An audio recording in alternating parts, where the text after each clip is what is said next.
Hi, everyone. Can you hear me okay? Yep. All right. So we were expecting more participants, but there's a little bit of technical difficulty. So I will be recording this presentation and then just sending it out to whoever couldn't attend today. So my name is Liz. I am a registered dietitian. I've been a registered dietitian for about 5 years. I work at Robert Packer Hospital in Sayre, Pennsylvania on the oncology unit. I love talking about nutrition and helping patients find ways to overcome their symptoms during cancer treatment. So it's one of my favorite things to do. Just a reminder, if you want to mute your microphones and turn off your cameras during the presentation, feel free to comment in the chat box. The actual presentation will be closer to 30 minutes, and then I will include a pre-recorded cooking demo at the end. So let me share my screen here. Okay. So just to outline my presentation, we'll go over during treatment, the basics, priorities, and symptom management. And then after treatment, what is a healthy weight, a healthy diet, and physical activity. So I just wanted to take a quick poll to see who my audience is. So feel free to comment in the chat box. Who has been diagnosed with cancer? Is anyone undergoing treatment? How many are finished with treatment? Do we have any caregivers or any healthcare personnel? So just to get an idea of who's listening. We'll start with nutrition during treatment. So what is the importance of nutrition? Good nutrition during treatment can help maintain strength and energy, tolerate treatment side effects better, heal and recover more quickly. So think of nutrition as part of your treatment plan. We'll talk about the building blocks of nutrition. So almost all foods contain calories. The only foods that wouldn't contain calories are diet things like sodas, but they're made up of protein, carbohydrates, and fat. Those are the building blocks of nutrition. So protein is needed to build and repair your body's cells and to help maintain a healthy immune system. It's found in animal food sources such as meat, poultry, fish, eggs, dairy products, and plant foods like soy, tofu, quinoa, and nuts. Carbohydrates are an important source of energy for the body. Carbohydrates come from plants, and many plant foods are rich in the vitamins, minerals, phytochemicals, and fiber that are vital to good health. Using the MyPlate method, which is shown on the screen, try to make half of your grains whole grain. So if any of you have seen the MyPlate method before, it's shown right here. The major key points are trying to make half of your plate fruits and vegetables, a quarter grains, and a quarter protein. So of the grains on your plate, the goal would be to try to make half of your grains for the day whole grains. So fat helps give your body energy, protects your organs, supports cell growth, and helps your body absorb vital nutrients.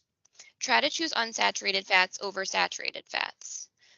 A general rule of thumb, unsaturated fats are liquid at room temperature. So think about oil as a healthy fat versus butter, which is a saturated fat, and that's more solid at room temperature.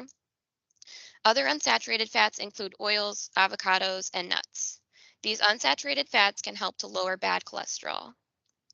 Omega-3 fatty acids can help reduce inflammation and have been shown in some studies to slow cancer progression. Foods containing omega-3 fatty acids include fish, vegetable oil, flaxseed, edamame, and walnuts. Fish is the biggest source of omega-3s, including salmon, tuna, anchovies, and halibut.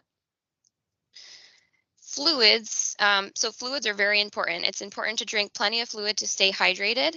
Unless you're instructed to limit the amount of fluid you drink, try to get at least 8-ounce cups of non-caffeinated clear liquids every day. This does not include alcohol. For vitamins and minerals, always ask your oncologist before taking a vitamin or mineral supplement. It may not be a good idea during treatment. If the oncologist permits, choose a 1 daily type, none of the ultra or mega content vitamins. Look for one with approximately 100% of the daily value or less for the nutrients, and one without iron unless otherwise directed. Generic brand is fine if you are going to take a vitamin. They're usually less costly and they'll have the same nutrition. Always take a vitamin with food. Vitamins are not usually necessary unless you have a deficiency or very poor oral intake. So, what are our nutrition priorities during treatment? We want to effectively manage side effects, maintain weight or minimize weight loss, and to stay hydrated. You may not have any major side effects from treatment, so don't expect them. I will give suggestions to deal with some of the common side effects in the next few slides. You might not have any trouble eating normally. If you do, small, frequent snacks throughout the day may work better than big meals. You may find that you only have a couple of bad days after treatment when you aren't able to eat normally. So figure out what the main issue is on any given day. Many people are used to following a low fat, heart healthy diet and are reluctant to eat high fat foods despite not being able to eat normally. This would be the time to put those restrictions on the back burner. So to be a little bit more liberal, don't get bent out of shape over eating something high in fat during this time. When you're back to eating normally, then you can restrict those foods again. Don't expect you'll be losing weight just because you are undergoing cancer treatments. Many women on chemo for breast cancer or men with prostate cancer will actually gain weight. On the flip side, going through treatment for lung or pancreatic cancer, you may lose large amounts of weight. And then the goal would be to minimize weight loss or to hold steady. Try not to make weight another stressor. So let's talk about the more common side effects of cancer treatment. The most common side effect that I see in a hospital setting is nausea for sure. There's also vomiting, bloating, dry mouth, sore mouth, taste change, diarrhea, and constipation. So for nausea and vomiting, there are several prescription anti-nausea medications. For example, common ones I see are Zofran and Compazine. It's best to take these before eating. So some people are given this medication, but they take it after they eat, or they're too nauseous to even try eating and they don't think to take it beforehand. So it's best to try taking these before meals if you're too nauseous to eat. Choose bland foods. Stay away from fried foods, greasy foods, and spicy foods when you're nauseous. Try dry foods like crackers, toast, dry cereal, and breadsticks, and avoid strong odors. So, cool or room temperature foods are not going to emit such a strong odor. Try things like cottage cheese and fruit, sandwiches. You can also try ginger ale or ginger extract. Create a peaceful, relaxed eating space, and that can help to calm you and make eating easier. Also, avoid eating your favorite foods when you feel nauseous so you don't develop a dislike of those foods.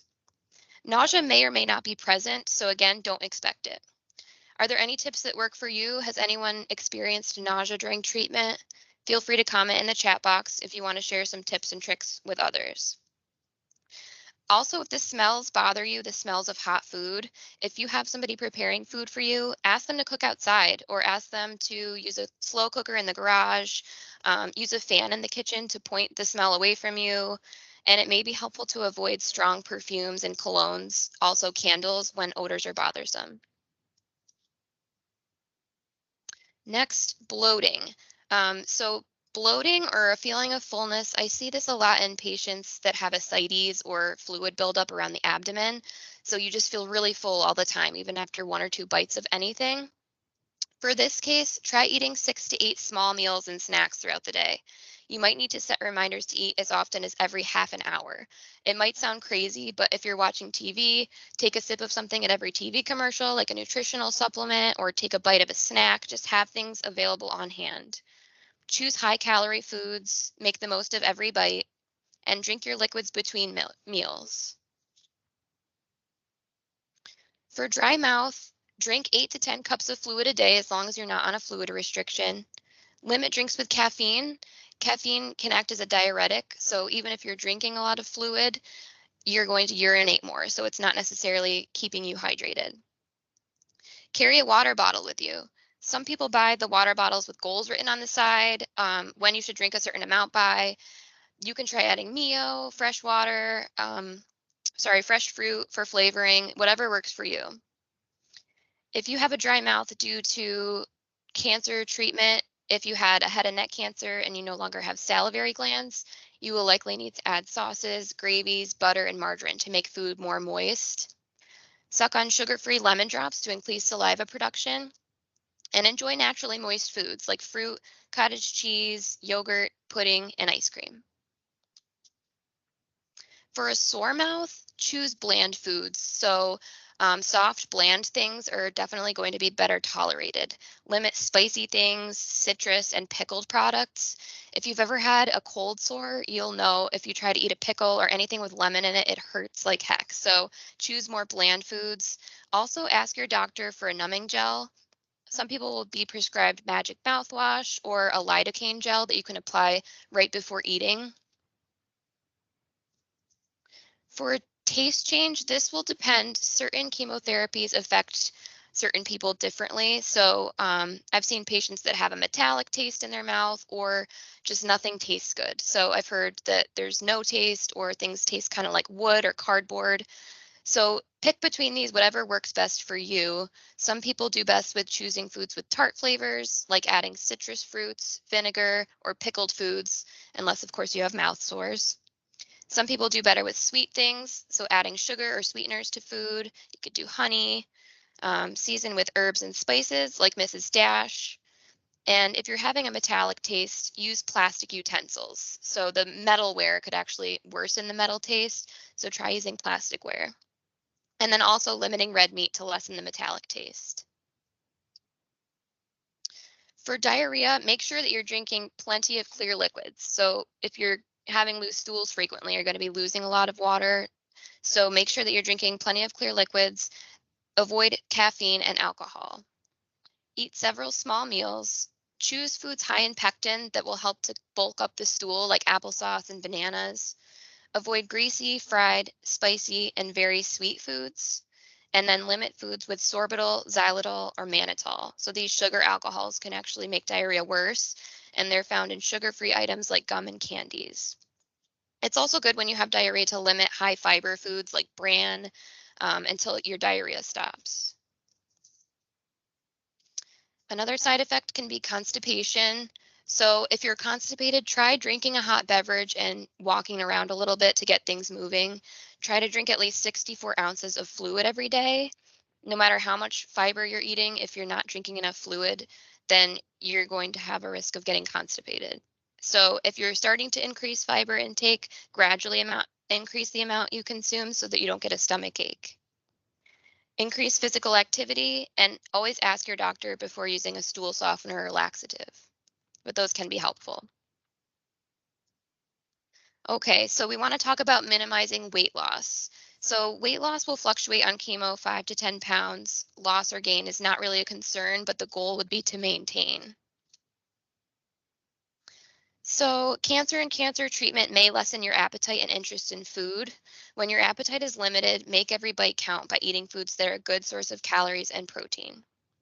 Choose full-fat dairy foods like milk, yogurt, and cottage cheese. Avoid the skim and low-fat versions of these. Melt butter over potatoes, rice, pasta, and cooked veggies to add more calories. Add regular mayonnaise, not low-fat, to sandwiches. Try to eat small, frequent meals every 2 to 3 hours if you're too full to eat a whole meal at once. Drink fluids in between meals so that you don't fill up, and try nutritional shakes, bars, and puddings. And I'll talk a little bit about the different kinds of nutritional shakes in the next couple of slides. So increasing protein. Try to include a source of protein with every meal and snack. You can try spreading peanut butter on toast. If you're having crackers for a snack, have some cheese with them. Choose Greek yogurt, which has a higher protein than regular yogurt. If you don't like the Greek, regular yogurt is fine. The Greek just has more protein in it. Have cottage cheese with fruit. Add powdered milk to cream soups, mashed potatoes, and really anything that it'll dissolve into. You can add powdered milk to a plain glass of milk, to puddings, casseroles, anything it'll dissolve in. Keep hard-boiled eggs in the fridge and add leftover meats to soups, salads, and casseroles. If you make a batch of hard-boiled eggs for the week, you can eat them as is or in a salad. You can make deviled eggs. So those are very versatile, and I like to make them at the beginning of the week just to have on hand if you're not feeling up to cooking one day. If you have any other ideas, feel free to comment those in the chat too. So protein drinks, different kinds of nutrition supplements. The most important thing will be to find a supplement that tastes good to you. If you're already struggling to get enough nutrition, you don't want to force yourself to drink something or eat something that you absolutely can't stand. So some examples are Ensure, Boost, Carnation Instant Breakfast, Glucerna, Nepro. You can get the store brand, the generic. Equate is Walmart's store brand, or wherever you shop, the store brand is fine. For weight maintenance, we just want to make sure that every bottle has at least 200 calories. So if you wanted to do Carnation Instant Breakfast also, the powdered form is the least expensive. And any of these you can mix with ice cream or bake with them. So you don't just have to drink them plain. If you have a history of diabetes and you're looking for a lower sugar alternative, Glucerna is a good option. And then the Nepro would just be used if someone has chronic kidney disease and they were instructed to follow a low potassium or a low phosphorus diet. So that supplement, the Nepro, would be good for you. Food safety. Cancer and cancer treatment can weaken your body's immune system. This means you can't fight infection as well as a healthy person would. While your immune system is recovering, you should avoid organisms that can cause foodborne illness. So, some things you can do just to be safe is wash your hands for at least 20 seconds before prepping food and again before eating. Wash fresh fruits and vegetables. Use a separate cutting board for raw meat and fresh produce. Cook food to proper temperatures. And I have a chart on the next slide. Avoid raw or undercooked meat, and when in doubt, throw it out. So this is just an example, a chart of the minimum cooking temperatures. Chicken is the most important, in my opinion. We want to make sure that it gets to 165 degrees Fahrenheit internally. So use a thermometer, make sure you get it to the very middle, and it gets to 165. Ground meat, you want to get it to at least 155 degrees Fahrenheit. Seafood, 145, and then pork, veal, lamb, beef, 145. And then if you're cooking vegetables, 135. Physical activity during treatment can increase your energy level, help to stimulate the appetite, improve bowel regularity, preserve strength and muscle mass, relieve stress, and assist with weight maintenance. Ask your oncologist if you have any activity restrictions, or if you struggle to get in enough physical activity, ask them what other forms of physical activity you can do that are low impact. Now we'll discuss nutrition after treatment. The potential health benefit of a healthy diet is a lower chance of cancer recurrence. So unfortunately, it's not a guarantee that it won't happen. And the general recommendations are the same for cancer prevention. So let's talk about a healthy weight. Why is weight important? Second only to not using tobacco products, maintaining a healthy weight may be the most important lifestyle factor to reduce cancer risk. There's convincing evidence that body fat is a cause of cancer of the esophagus, pancreas, colorectum, breast, and kidney. Approximately 20% of these cancers in the United States are attributed to overweight or obesity. Overweight and obesity are associated with a state of low-grade chronic inflammation that can promote cancer development. The avoidance of excessive weight gain during adulthood is important not only to reduce cancer incidence and the risk of recurrence, but the risk of other chronic diseases as well. So if you take a look at the BMI chart, find your height in inches. So I circled 65, which would be 5'5". Then find your weight in pounds. And if you take a look at the top, it'll tell you what category you're in. So this person would be in the normal category. You can see there's the overweight, obese, and extreme obesity categories. A healthy food intake will be discussed in detail later, but I want to mention to be mindful of food portion sizes and how much you are eating with each meal or snack. We all eat for many different reasons. Most are not because we are hungry. We eat because we're stressed, bored, lonely, or desire comfort, or if the clock just says it's time for lunch, or a commercial triggered you to get up and see what's in the fridge. Tomorrow, before you eat, ask yourself, am I really hungry? And if not, what is triggering you to eat? The first step is realizing why you eat and how much you're actually eating. When you figure those out, then you can be more mindful and start to modify what and how much you're eating. Please note this is not a diet, so it's more working towards a healthy lifestyle change and one that will make you feel better overall and with more energy. Based on scientific evidence, a person's lifetime risk of developing cancer can be lowered by limiting alcohol, eating a healthy plant-based diet, achieving and maintaining a healthy weight, and being physically active.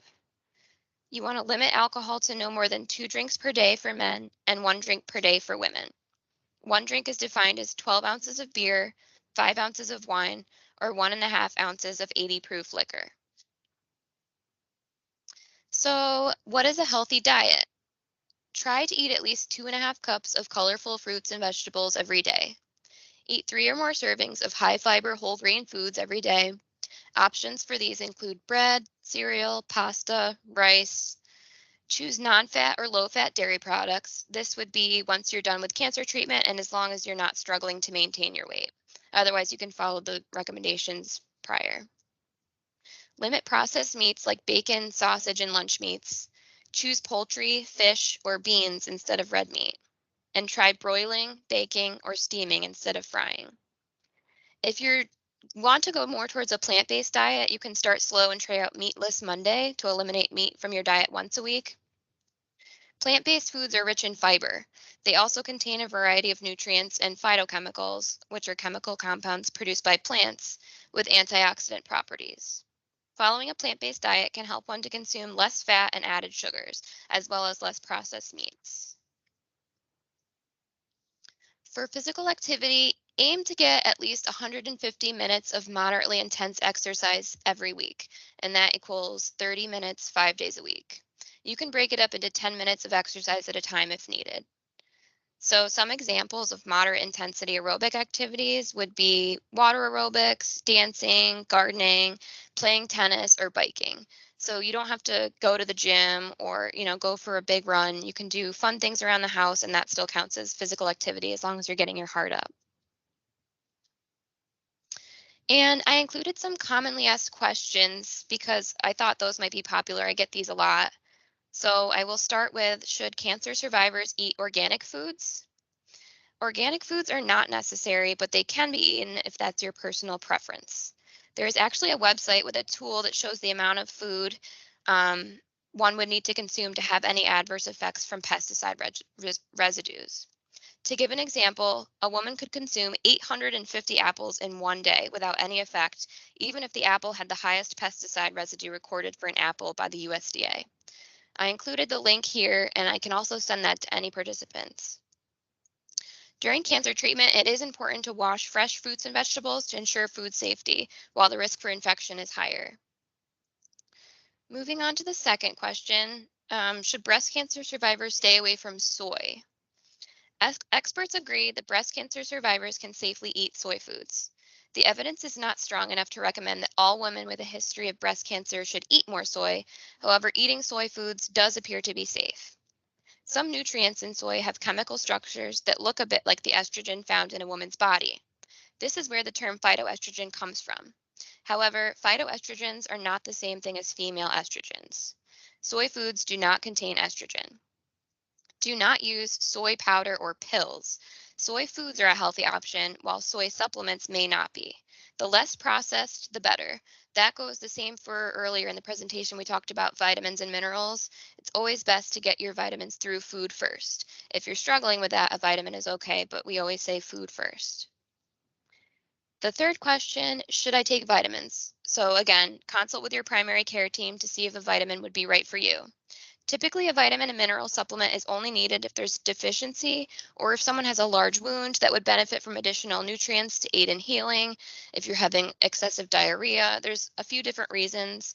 But if you're eating a variety of colors of fruits and vegetables and a balanced diet, typically you don't need a vitamin.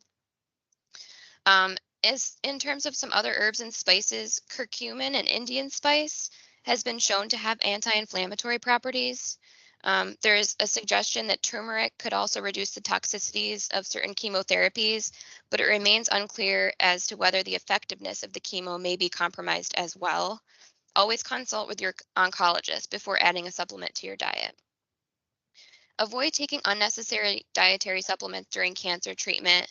Certain supplements like St. John's wort can alter the effectiveness of chemo, so definitely always ask before you start taking something new. So in conclusion, prioritize symptom management and weight maintenance during treatment. Try to eat a variety of different colored fruits and vegetables. Aim for 50% of your grains to be whole grain. Limit processed meats. Eat a plant-based diet or try Meatless Monday. And adults should get at least 30 minutes of moderate physical activity on 5 or more days of the week. For more information, visit the American Cancer Society, the American Institute for Cancer Research, or myplate.gov. Does anyone have any questions? Feel free to type them in the chat box. If I don't have time to get to all the questions, or if I'm not sure of the answer, I will get back to you. I got a list of all the participants' emails, so I will have access to those. Let me just exit out of here really quick. I do have a cooking demo to show you guys.